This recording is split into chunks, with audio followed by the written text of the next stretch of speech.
Hey there everyone, it's me, Safari Sam, and today we're doing more critter feeding. Yes, recently we had a video where I very successfully fed my praying mantis for the first time, and my black widow I know for a fact has eaten, but it hasn't eaten any food I gave it. It's eaten bugs that have crawled out of the wood, but it wasn't really able to capture a dubia roach in its web. Here's my black widow. Right here. Hello. Oh. It's not really focusing on them. Really trying my best here, folks. Let's see if we can get him now. Anyway, support us on Patreon. That helps get a new camera to film the Black Widow with. There we go. That's a bit better. But they have very much made a lot of new webbing since we tried to feed them last, so I think we're going to try it again, as well as some things with our other critters. Putting this rain jacket behind the enclosure actually helped it focus a lot. There wasn't as much going on in the background. So now I'm going to undo the lock on the cage. Remember, this is a venomous spider, which you should not handle. This is professional or something, right? That's why I get to do it and you don't. Pop goes the weasel. Now in the substrate I see no sign of the little dubia roaches that we originally popped in there. But now I'm going to try one more, since they've got a bit more going on with the webbing, right? And it has to be a live one. Bruh. No, that puppy didn't get caught in any webbing. I can see some in the front real good. Let's try another dubious little fucker. I gotta make sure it's small but not too small, you know. I don't also don't want to crush anyone too much with my tweezies. Bruh. Nope. Can't really seem to get anyone in that web. So I guess dubias are just not right for our Black Widow. They're going to bury in the substrate. They're not going to climb up that puppy. I'm just going to leave them in there, you know. Maybe they will. Maybe it'll be like, hey, we're little guys, we'll try it. But I did pick up some others, since I figured this would happen again. I got some crickets from Imaginarium. So this should hopefully feed our widow well. We also still need a name for our Black Widow, so if you'd like to recommend one, hit me up in the comments. Oh shit, I didn't hit record. Fuck. Okay, so crickets worked. Cricket went right into that fucking web. Spooked the hell out of our spider though. Come on, girl. You can do it. Note to self, hit record before throwing the fucking critter in the nest. Oh shit, they're getting that cricket. Look at him go. Sorry about that, folks. It's not like I can do a reshoot. These are real live animals after all, but you really didn't miss anything. That fucker went right into the web. I think maybe the dubias are just too heavy for our widow's web. We have a bit of a draft as well. I'm trying to mitigate that with our rain jacket here, but look at them wrap up that cricket. This is also probably the best look we've gotten at our Black Widow the entire time we've had it, at least from a filming perspective. Dang, they sure can go. And they're wrapping that cricket good. Okay, so small crickets are good for the widow. Yeah, looks like she's really working that cricket bussy. Oh, this is magnificent. Magnificent. I was a little worried about it. Not terribly much. All that jingling and crashing, by the way, that's V3's cat Naughty going buck fucking wild in the background. But wow, now she's kind of blocking the cricket a little, but it's fine because we can see a beautiful shot of that pattern on the back. That pattern makes me think it's a male, but could also be a juvenile female. I have seen them a good bit bigger, but there's also multiple species of black widow, so who knows? There's really so much going on with the black widow. And see, last time doing our failed feeding, I meant to give you a lot of cool black widow facts while it was working over its prey, you know, so you're gonna have something to listen to while watching. That didn't happen because it didn't get any of its fucking prey. But now I can read you some real cool black widow facts, and you're gonna love them. And I got a lot of these facts from Britannica, which is an amazing source for non-fiction educational shit. Anyhow, the black widow spiders, which are all part of the genus Latrodectus, and there are around 30 species of these spiders. Typically black spiders, of course, but there are brown widows and whatnot, which is not to be confused with the brown recluse. Not to be confused with the brown recluse.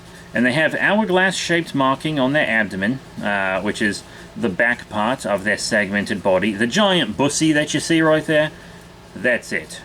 And black widows are found pretty much across the entire world, like Axe Antarctica, and you've pretty much got it. Right? So much of them. And as we mentioned in a previous video, their bite isn't as deadly as their reputation kind of says. God, look at them work that cricket over. For fuck's sake. Now, if you have an immunodeficiency or some other sickness, or perhaps you're very young or very old, a black widow's bite could very much kill you. Oh, look at them dragging it away. Whoa, where you going? They wrapped that puppy up. Good. You're a beauty. Magnificent. Magnificent. You have to love it. Really. But just because the bite probably won't kill a healthy adult doesn't mean it won't kill you. It just means it probably won't kill you. That's still the possibility. You know, it can cause muscle pain, nausea, even partial paralysis of the diaphragm, which is what you need to breathe. And that's why people die from black widow bites. It makes it so you can't breathe, which is pretty awful and painful. Most people who are bitten will recover and be just fine. It's possible you'll have serious complications, but a doctor is more likely to give you medicine to help with the side effects than to actually stop the venom. Really. But once again, small children, elderly, and the immunocompromised, and even just someone who, you know, had some bad luck could still be killed by the black widow. So, you know, maybe don't raise one in your home like I am. It's still not the best thing to do. But they are really incredible spiders. The most common one that you can find here in North America is Latrodectus mactans. Very cool. The females are very shiny black with the red hourglass design on the bottom of their bussies. You know, the real spherical abdomen. That's what people think of when you say black widow typically in the States. Can be two small triangles instead of an hourglass, like they aren't touching tips like me at a gay bar. No. And it's just experimenting. It's still straight. It's still straight if you just experiment. I'm just really alone. But their bodies can get to be about 1 centimeter or 0.4 inches for you uneducated Americans. Males are seldom seen. They're often killed and eaten by females after mating, which is where they get their name. But we did talk about how some males have been observed taking nuptial gifts to the female, so the female has something to eat while they mate so they can leave. Also, sometimes males just successfully get away And they'll also like tap the web before they get on to mate to kind of let the female know, hey, I'm here to fuck. You know, I'm not prey. Don't eat me immediately. At least wait till after I've nutted. You know, how many times have I said that on a date? Am I right, folks? I'm of course kidding. I haven't had a date in years. Waka. But yeah, those males are about 1/4 to 1/2 the size of the female. And that's another reason I think this is probably a juvenile female. But, in addition to that big, beautiful red hourglass, the males often have red and white stripes on the sides of the abdomen. You see, this one has brown stripes, but that body that's definitely a black widow. At least it seems that way to me. So I still have to be very careful. Remember when we put it in this closure, I had to wear gloves and everything. But it's pretty cool. Their webs are pretty neat. You could call them cobwebs. They can be pretty big. I've seen tiny, tiny black widows on gigantic webs full of prey, which is kind of what I got this one from. Hopefully they'll increase their web so that they don't miss anything, and maybe they can even catch a doobie at some point. God, I'm starting to feel bad for this cricket. I typically don't watch the process. This is insane. Well, in the wild, I've seen it already done typically, but, you know, housing animals in captivity like this, because this was a rescue black widow. Someone was going to kill it. It was in someone's well house, someone who I know is deathly afraid of these and kills everyone they see. And I knew they were going to the well house, and I was like, shit, I gotta get this little critter out of here. This is a rescue widow. Very nice. But yeah, they can lay tons of eggs. And the egg sac is in the web, and they can have anywhere from between like 250 to 750 goddamn eggs. So if I ever see an egg sac in here, just in case this puppy like mated or something, which it probably didn't, because once again, I think it's either a male or a juvenile female. So it probably hasn't mated. But if it did, I would have to get those eggs out of there. And honestly, I'd probably put this out with the eggs. Find a nice, cool, cold corner for them out in the woods where they could all live out their lives happily. Mom could watch the eggs, etc. I don't want to just put the eggs out without mummy. They need mummy. Which is, of course, what my ex-wife told the judge during the custody hearing. Anyhow. It can be white or even tan, much like my jism, and it's got a texture like paper. Pretty cool.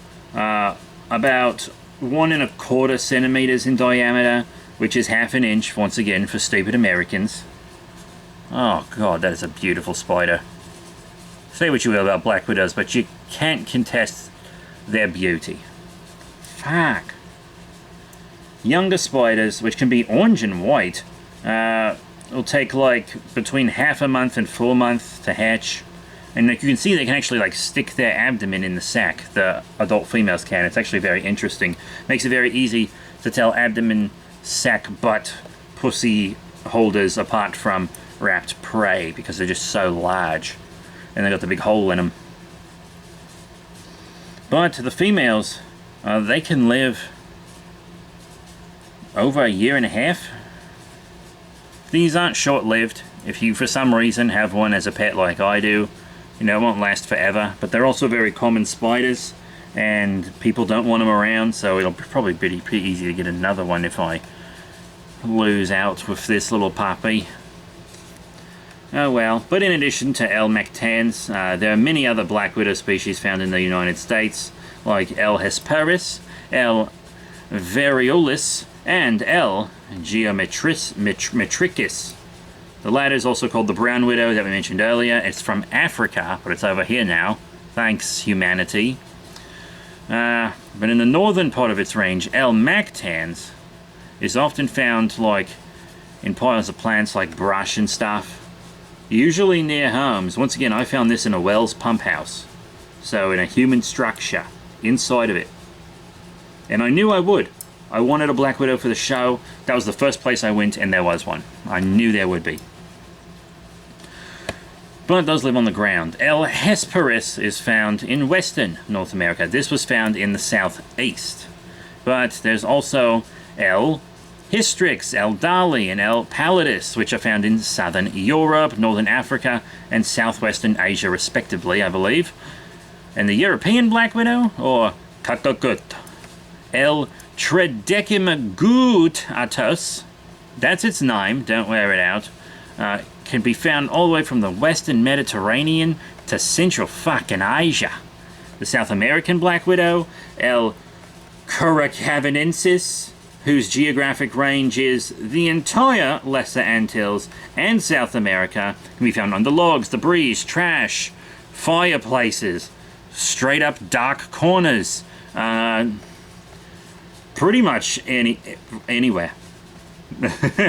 El Hasselati lives in Australia, hashtag best country in the goddamn world, and where it's called the redback.